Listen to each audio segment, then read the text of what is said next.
like to thank that speaker for their fine speech. Remind all speakers to please keep their speeches under 7 minutes and 15 seconds. We will not be writing down anything beyond that. Leader of Opposition, whenever you're ready.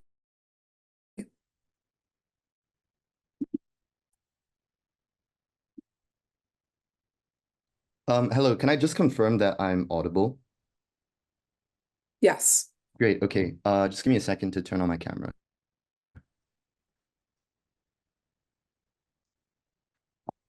Okay, can I confirm that I'm visible?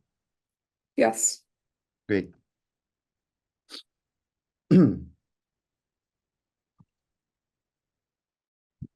Okay, I will start my speech. Oh, also for POIs, please ask them verbally. Yeah, I won't be checking chat. And then, yeah, I'll take it around 5. Around 6. Yeah, around 5. Yeah, with that being said, I'm going to start my speech in 3, 2, 1. Panel, in the world of constant uncertainty, art and religion stand together as the two bastions of hope and light, which illuminates the paths in which humans can make sense of our chaotic world. Firstly, on the framing, I think we agree with a lot of what Oa said in terms of what it means to create a net good or bad for art, in terms of looking at the quality of art, the access of art, and also the amount of art. But onto their 2 points of like censorship and entrenched art norms, most of my rebuttals will be integrated into substantive, but firstly, some extraneous rebuttals first. I don't think it is the case that in which opening gov says that all art is going to be monopolized by the church or by whatever religious institution, and that literally everyone else has no other means of self-expression or whatever like that. I think this is a gross exaggeration of what actually happened throughout history. I think other forms of art are also have been very accessible to those who maybe don't necessarily agree with religion or don't have access to religion yet. Why is this the case? There are plenty of other like everyday experiences that don't necessarily relate to religious experiences that people can talk about, such as like struggling every day to make ends meet and things like that, that don't necessarily need to bring in religious institutions. It looks like street art criticizing criticizing established political parties and things like that. These were things that have existed and will continue to exist without the interference of religion, which means that in terms of like the self-expression of people in the form of art, that always exists and will exist throughout history. What is a net good of art? Because I want to expand on the definition of what we consider to be good. Firstly, I think it looks like expanding the capacity for people to engage in art in 2 respects. One, it opens up more avenues for expression, insofar as you're able to express a wider spectrum of emotions. And 2, you expand the capacity for people to create art. This looks like funding, this looks like acceptance of art, and things like that. On to the first substantives, how you open up more avenues for expression to art. I think that given that all art is supposed to be like a reflection of yourself, and in terms of what the artist is type of feeling, the moment we're able to prove, you open up more avenues of expression and a wider spectrum of emotion to for the artists for themselves to express themselves. That's when we win this debate. First burden in this argument is that religion creates very, very unique human experiences that are exclusive to religion and no other institution.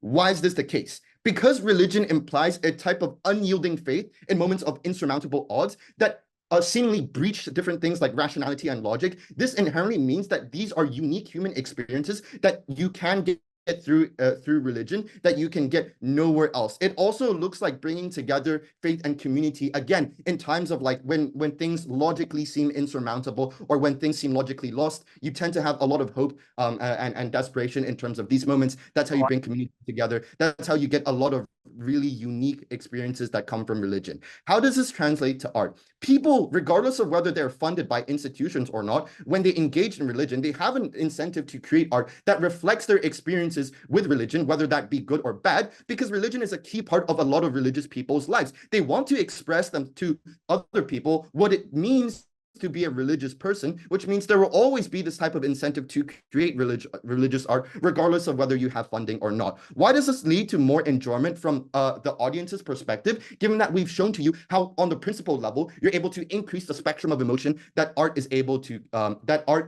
to express? How does this increase enjoyment? For the people who are already religious, they're able to see their experiences reflected in art that is portrayed, and this enjoyment is amplified by the fact that you're able to use a lot of like aesthetically pleasing things that are only exclusive to things like religious funding. And for the people who aren't religious yet, you're able to see what humans are able to feel insofar as you see like depictions of extreme faith in circumstances that are almost insurmountable, and that you yourself take away that experience to say, hey, maybe this is also possible for me to apply in my life as well, which means you get more enjoyment that is amplified by the aesthetic nature of art. Okay, second substantive on how you get greater capacity to create art. And this is where I'm going to be explicitly responding to OO's case, because I think the first burden to prove here is that funding for art is very, very hard to get from other established institutions. Why is this the case? Think about political parties or think tanks and things like that. Other idea-driven institutions change over time. That is to say, like the Democratic Party has not always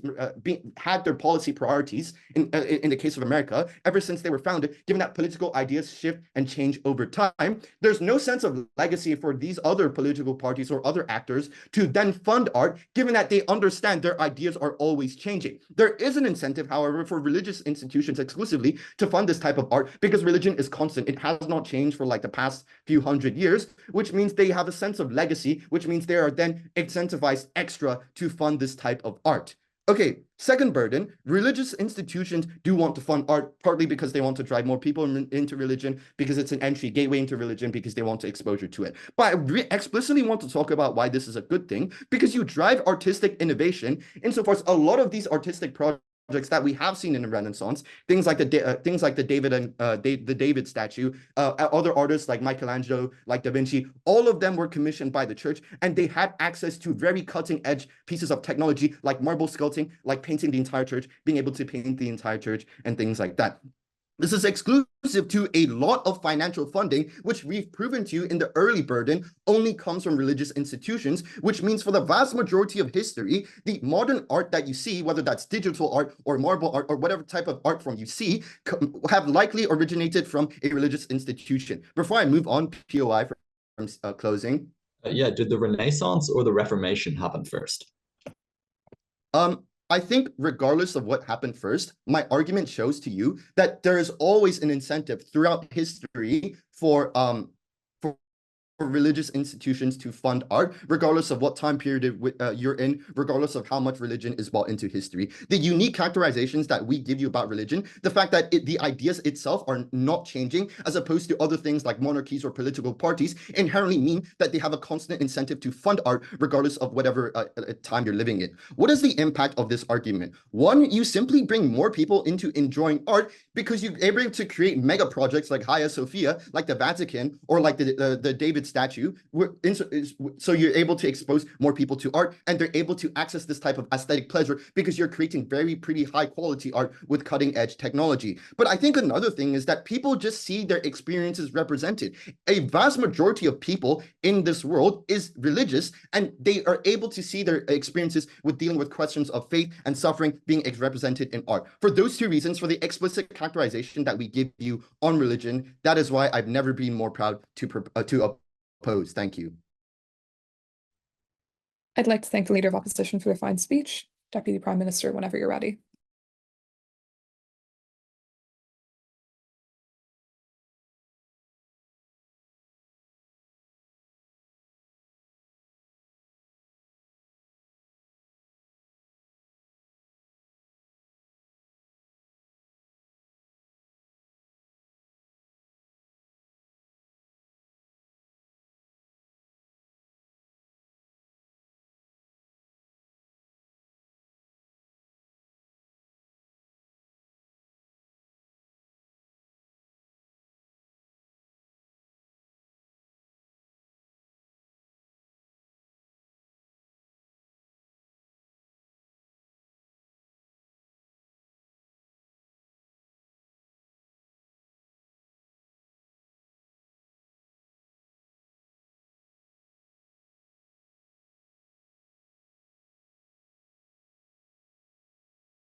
I'd like to thank the Deputy Prime Minister for their fine speech. Deputy Leader of Opposition, whenever you're ready.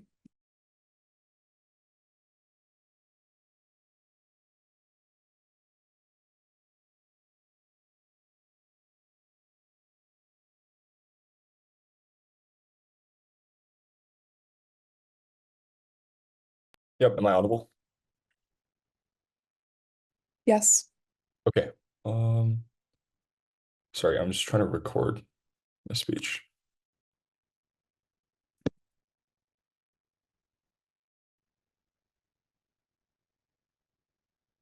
All right. Yep, can I be heard and seen? Yes. Great. Okay. Before I start my speech, just want to quickly say thank you to all the judges and everyone for being here. I'm really excited to continue the debate. And Alex, thanks for being such a great partner. I'm really excited to do this. Okay. Without further ado, I'll start my speech in 3, 2, Judge. This debate is not about whether or not we regret the integration and the prominence of religion in people's day-to-day lives. It's exactly about how religion has enhanced art, so we don't have to debate whether or not we think religion being dominant was a net good or positive. We're talking specifically about whether or not the art we see today, the arts we enjoy today and are able to produce, would have been possible had religion not existed. First of all, I'm going to make a couple responses to key OG points. First, they talk about how art is elitist, it's not accessible, and lots of things were censored outside of the scope of religion. First of all, lots of other institutions that were secular also censor tons of other things. This is a wash. Of course, when people want to stay in power, they're going to get rid of narratives that are actively harmful towards their own regime and their hold on power. But we think that for religion and religious institutions, precisely for this reason, for religious institutions to maintain its hold of people, it had to be accessible by definition. Priests, people with episcopal power, wanted people to stay in the church so that they could be revered, so that they could stay in power. They needed lots of followers to be revered in the first place. And for that to happen, they needed buy-in. That's why they used art as a primary religious messaging tool and a political messaging tool that needed to be accessible to even illiterate people, to poor people, so that they could all understand what the priests were saying and revere them as well. This means that this innately made art extremely more accessible. The reason why we have, art as a vehicle of storytelling, as story messaging with visual figures, is precisely because these religious institutions had to fund people who knew how to do that, expanding our scope and conception of art, because that's not always how art was viewed as a whole. We think that the counterfactual in which religion did not play a role in funding art, we would not necessarily have the same incentives where rich people wanted to fund art. They had to prove that on OG. We think that when you see stories of Abraham, stories of Jesus, stories of Moses, we think they have no effect without being understandable to the average person who can't even read. Thus, we think this completely washes out this point. Once again, this debate isn't about whether or not we regret the deep entrenched nature of religion in people's lives, but rather how it has done art better. Now, the second, I'm going to turn this argument and say that aspiring artists can now make more art precisely because art is now more accessible due to religion. They know now that biblical stories will always be relatable. People will get it, and they can explore with other artistic techniques from there. Otherwise, you don't find common ground between artists and the audience, meaning it's really hard to explore other kind of artistic techniques when the audience doesn't even know what you say.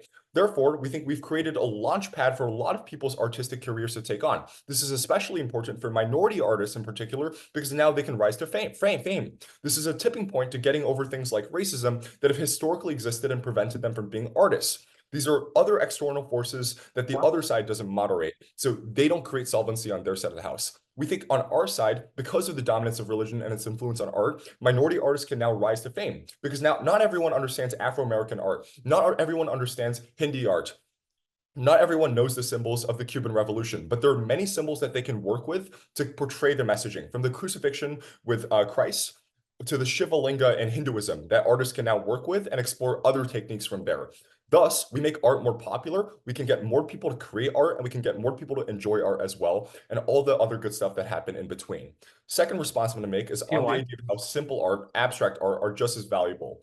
Don't let them claim this. Picasso made abstract art with crucifixion, which precisely illustrates what I said earlier. Once you have a set group of symbols and you establish symbols that everyone understands, you can explore with other things to advance art even more, because now other people pay attention to the other aspects of art when they look at your paintings. We proved to you why matters. It allows you to explore with sculptures, gemstones, stained glasses. Not everyone likes the traditional paintings per se. We think that religion's funding into a variety of artistic techniques made art more enjoyable to a wider variety of people. It provided more means of expressing abstractness. We told you why this is meaningful in Zhang's first speech, because this ability to express the sensory experience of religion is deeply valuable to people in religious communities. We also constantly see, even in the status quo, changes in the use of artistic techniques because people express art in different ways. Now people take fucking bananas to walls and stuff. Only religion has provided the funding for this experimentation to happen. They have no solvency on their side of the house. Last thing I want to respond to is on the idea of moral policing. They talk about how, they made sure art wasn't provocative or simple. This is a form of social engineering. They neglect judge, this is really important, that these religious institutions funded tons of non-religious art as well. We think that with pictures of the wealthy, as well as pictures of poor people, families, were constantly painted by people who were funded and paid by the religious institutions. There are tons of landscapes that still create new kinds of artistic techniques and demonstrate new possibilities of experimentation. They funded art schools and artists that have inspired tons of artists that make non-religious art. You can't deny the fact that a lot of wealth was concentrated within these religious institutions. It's only when they funded the art into non-religious art as well that you've inspired tons of people who still pursue art to this day. Before I move on to my main extension, I'm going to take a POI from closing. Religion strongly defines what art is good and what art is bad. So how does this allow individuals to explore their individual preferences in human experience when religion defines things like sexuality, blasphemous art as categorically bad? Okay, don't let government get away with not dealing with the integral role of religion in the day-to-day life of people from before. Once again, before, in the past, during the Renaissance and all these movements, paintings depicted not only biblical stories, but also through the vehicles of biblical stories, tons of hardship, relationships with God, romantic, platonic relationships with God, that all kind of express and highlight the complexity of human relationships with God. This extends not only to God, but to other things as well. Remember, they funded non-religious art as well because of the capacity and magnitude of wealth that they had to fund tons of other things. Those things that you mentioned were also funded as well. We think that, in fact, now that they have these common things that they could work with, and art has become relevant to even illiterate people since the religious institutions concentrated tons of funds into making art accessible. Now people have a variety of techniques that they can use to talk about sexuality and other important things in their lives. We think that, once again, people had a deep and profound relationship with religion. There are many complex emotions people experience with it. It's only an OO side where both religious art and non-religious art have been painted that people now know to use art and change their conception of art as not just something you look at, but rather a means to telling stories of complex emotions like doubt, hardship, profound alignment, etc. It's very clear from the fact that they fund tons of new tons of art schools that clearly these religious institutions saw art as a legacy, a way of preserving religion, preserving traditions, preserving non-religious things that matter as well. For these reasons, this has made art more rich for our day-to-day enjoyment. Never been more proud to oppose. Can everyone hear and see me? Yep. Fantastic. Then I'll start on my next word.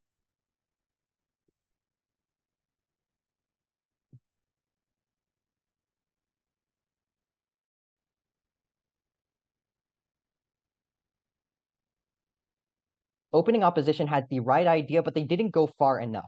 They bring up a great point on how religion popularized symbols, but they just sort of say it. They don't explain why or how or anything like that. Closing opposition is going to fill in that gap with some crucial reframing.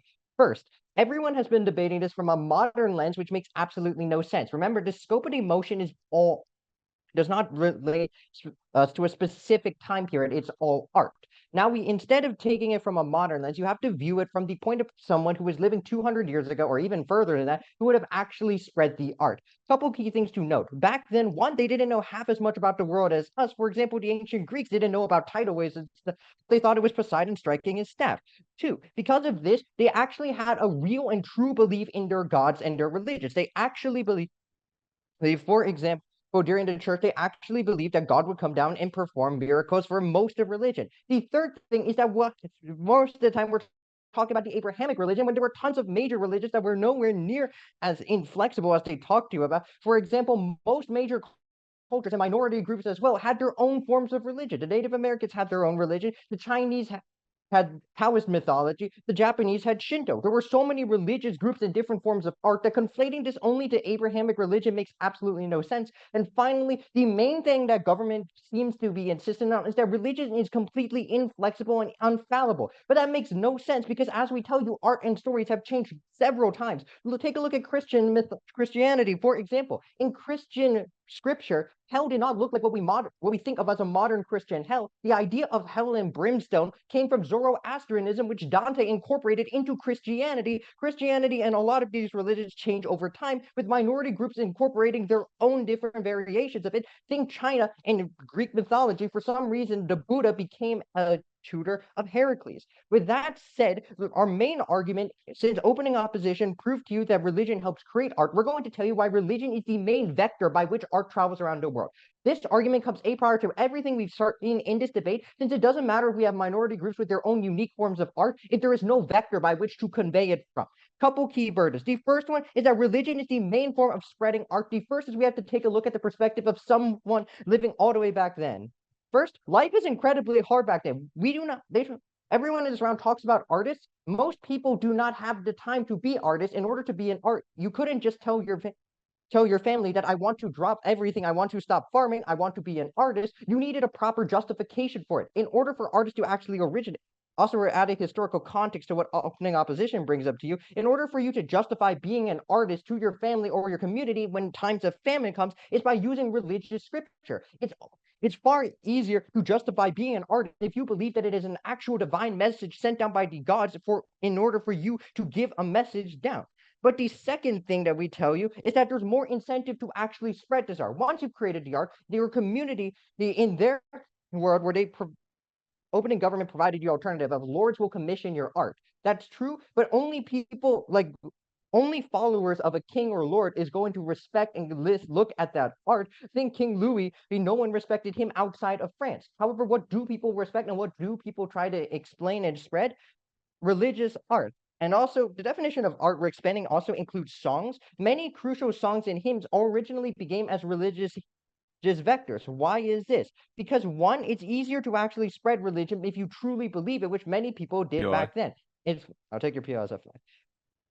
Did back then. Because of this, you have a lot more incentive to actually spread and show your religion to other people. But the second thing is religion often has stories which are much easier to convince people to look at and share. It's much harder to show someone what abstract blue means at a time when such concepts were not created yet, versus trying to show someone the story of how your god defeated a monster. That's much easier to actually spread, which results in more spreading and vectors of art.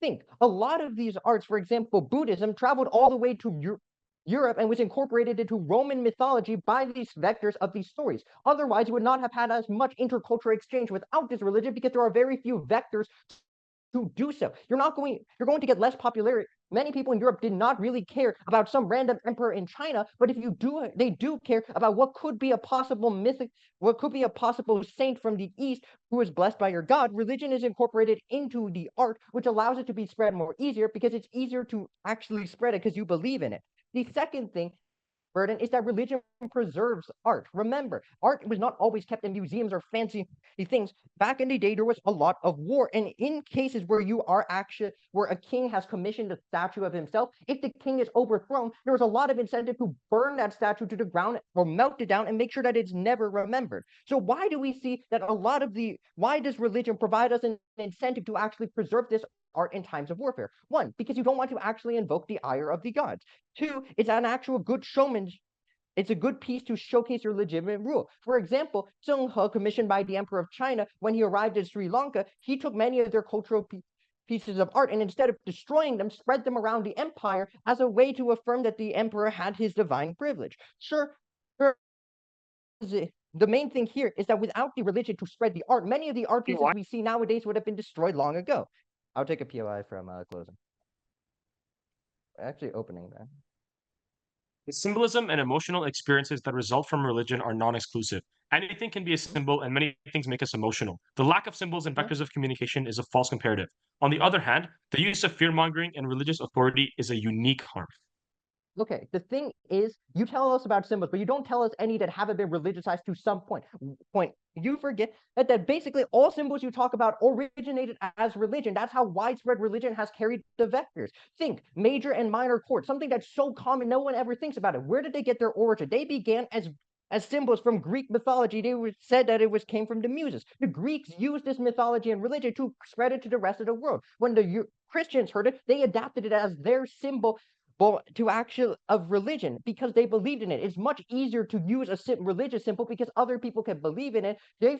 The point is that so many common symbols that you say shouldn't be religious are actually religious. Basically, every symbol in art that we've seen to this modern day has originated from some form of religion. That's how impressively good religion was at spreading art in general. Basically, this comes prior to everything that government is going to talk to you about, because basically everything from the chords used in modern music to a lot of the painting styles used in queer art originated from religious vectors. And without this religion, they would have died out along with that culture hundreds of years ago. Religion is the only way we have to preserve and the only route that we have to preserve these cultures from hundreds of years ago.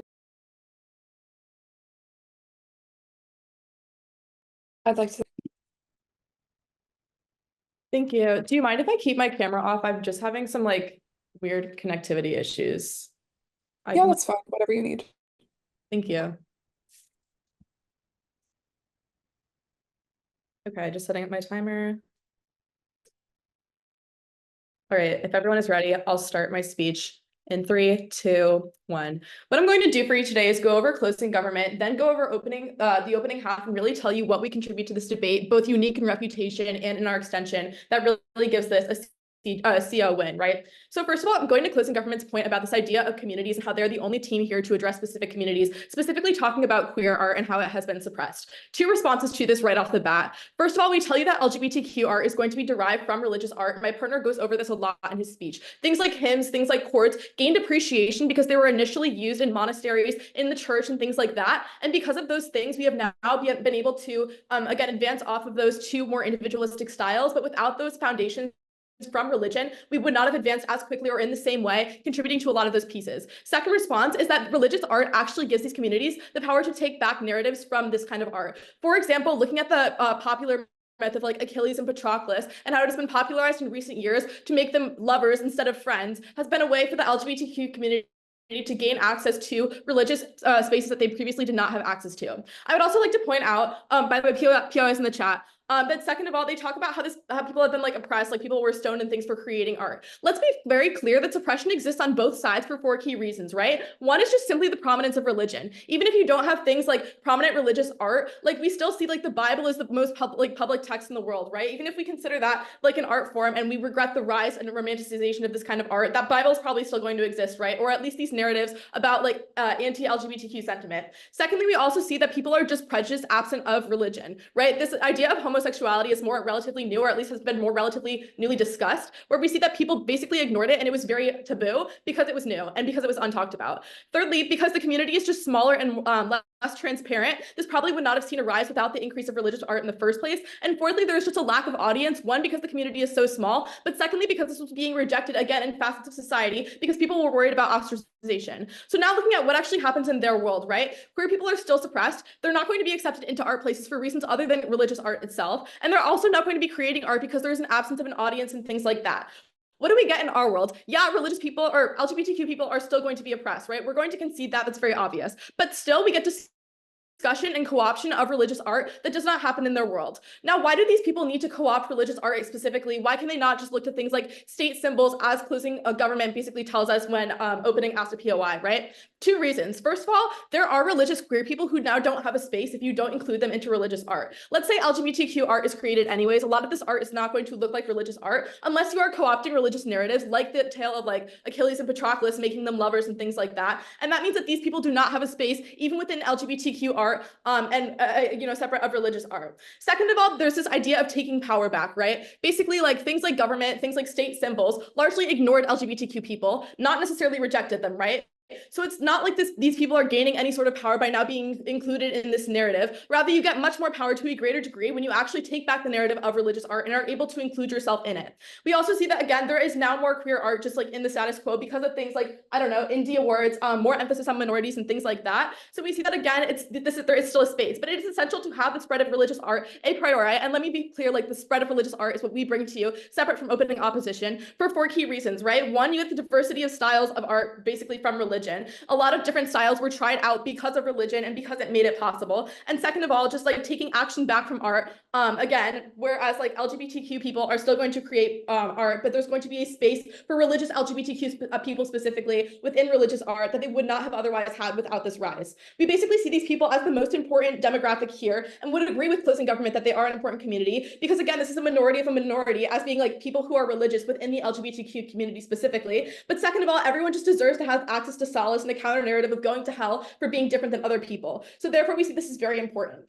We see that religious art, therefore, acts as an equalizer. Whereas it did exclude communities in the past, these communities were already excluded. And we see that it is most importantly perceived as an equalizer because people are now able to take that power back. We also tell you in our extension that a lot of people actually gained access to art in the first place on account of it being religious. For example, just outweighing here, the amount of poor people who actually gained access to art because of religion is going to be a lot greater than people who actually didn't, right? Because there are a lot of reasons why people who are poor actually had the same religion as people who were kings and dominated these regions, right? Just because of like things like law and rule incorporated religion. Secondly, because of this idea of solace. Thirdly, the idea of going to heaven, people want to comply with the religion of their king. And fourthly, a lot of religion is culturally or regionally tied. So therefore, people are going to probably share this religion.